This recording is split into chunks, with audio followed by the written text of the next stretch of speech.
अब हम आपका तीसरा क्वेश्चन लेके आ चुके हैं, जिसमें हम ध्यान से देखना कि इस क्वेश्चन में क्या बोला हुआ है कि आपको 4 मैट्रिक्स दे दी गई है और आपको पूछा है कि ये जो मैट्रिसेस है कि किस मैट्रिक्स को हम आइडेंटिटी मैट्रिक्स पे रो ऑपरेशंस लगा के, एलिमेंट्री ऑपरेशंस लगा के क्या हम वो इनमें से कोई भी एक मैट्रिक्स निकाल सकते हैं। तो आप ध्यान से देखोगे तो इसका डिटर्मिनेंट क्या है, 0 है, इसका डिटर्मिनेंट भी 0 है और इसका डिटर्मिनेंट भी 0 है।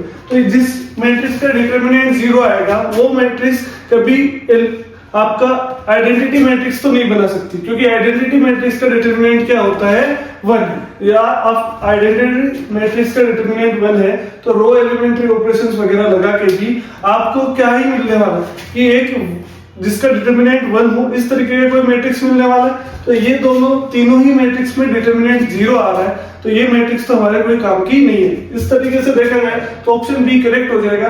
फिर भी मैं आपको बता देता हूं कि हम किस तरीके से इसको ला सकते हैं। तो आपका 3x3 आइडेंटिटी मैट्रिक्स है, ध्यान से देखते जाना, ठीक है। तो अब आप क्या कर सकते हो कि ध्यान से देखो कि R1 को मैं क्या कर दूं, R1 प्लस R2 कर दूं, ठीक है। तो यहां से हमें क्या मिलेगा, 1 1 0 0 1 0 0 0 1 मिल जाएगा, ठीक है। आप ध्यान से तो देखना पहला वाला रो बनाने की कोशिश करें, ठीक है। अब मैं क्या लगा दे रहा हूं, R1 में ही वापस चेंज कर दे रहा हूं, R1 प्लस R3, ठीक है। तो आपके पास में क्या बन जाएगा, 1 1 1 0 1 0 0 0 1, ठीक है। ये इतना बन चुका है, ठीक है। अब ध्यान से सुना, अब R2 बनाने की कोशिश करते हैं, ठीक है। तो R2 बनाने के लिए मैं क्या कर रहा हूं, इसमें R2 में ही चेंज कर दे रहा हूं, R2 प्लस 2R1। ध्यान से देखिए इससे बनेगा क्या मेरे पास में कि 1 1 1 बन जाएगा। अब जब R2 में 2R1 करेंगे तो ये 2, फिर 2R1 मतलब ये 3 और फिर 2, ठीक है। अभी ये 0 0 1 बन चुका है, ठीक है।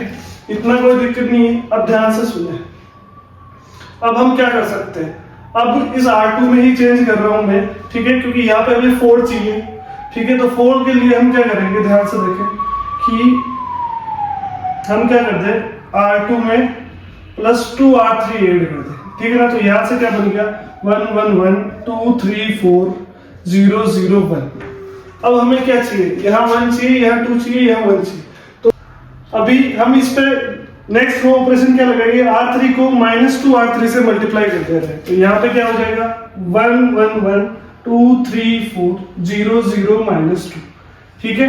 अब नेक्स्ट R3 पे ऑपरेशन लगाने जा रहा हूं, क्या ऑपरेशन है, R3, ठीक है, R3 minus R1 plus R2। तो ध्यान से देखोगे तो ये तो 1 1 1 2 3 4, यहाँ पे ध्यान से देखोगे तो R3 क्या है, 0 -1 प्लस 2, तो कितना आ जाएगा, 1, ठीक है। फिर आपका इसमें 0 -1 प्लस 3, तो कितना हो जाएगा, 2। और यहाँ पे ध्यान से देखोगे तो -2 -1 -3 और +4 हमारे पास में क्या देगा, 1। और आपका यही जो मैट्रिक्स है बी वाला है, तो यहाँ पे हमारा इक्वेशन सोल्व हो चुका है। तो बी हमारा करेक्ट ऑप्शन।